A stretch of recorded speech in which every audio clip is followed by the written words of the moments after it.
Bab 8. Setiap kali dibaca, Al-Fatihah berbeda. Ada keajaiban dalam Al-Fatihah yang tidak bisa dijelaskan sepenuhnya dengan kata-kata. Ia hidup, ia tidak diam.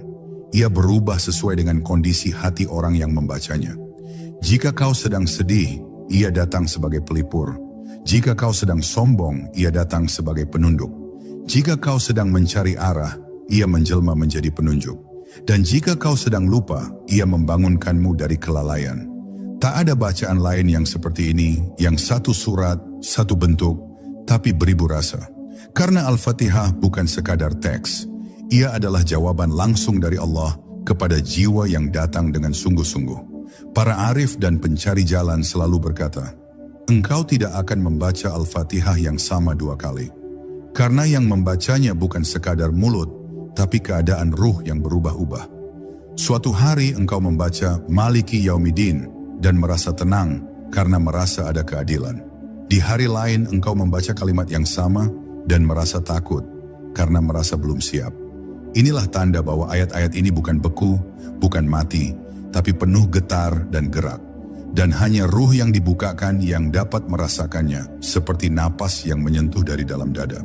Ada orang yang membaca Al-Fatihah setiap hari seumur hidupnya, tapi tidak pernah merasa digerakkan olehnya. Tapi ada pula yang baru membacanya setelah bertahun-tahun lalai, dan langsung terisak karena merasa disentuh dari kedalaman jiwa. Ini bukan soal seberapa sering, tapi seberapa hadir. Hati yang hadir mengubah huruf menjadi nur, dan kehadiran bukan sesuatu yang bisa dibuat-buat. Ia datang saat seseorang benar-benar jujur dalam rindunya kepada Allah. Saat seseorang tidak lagi membaca sebagai kewajiban, tapi sebagai kerinduan. Dan dari kerinduan itulah, Al-Fatihah berbicara dengan bahasa yang tak bisa diterjemahkan. Tidak ada satupun bagian dari surat ini yang sia-sia. Bahkan jeda di antara kata-katanya pun membawa makna. Bahkan hening setelah ayat terakhir pun membawa vibrasi tertentu yang menyusup ke dalam kalbu.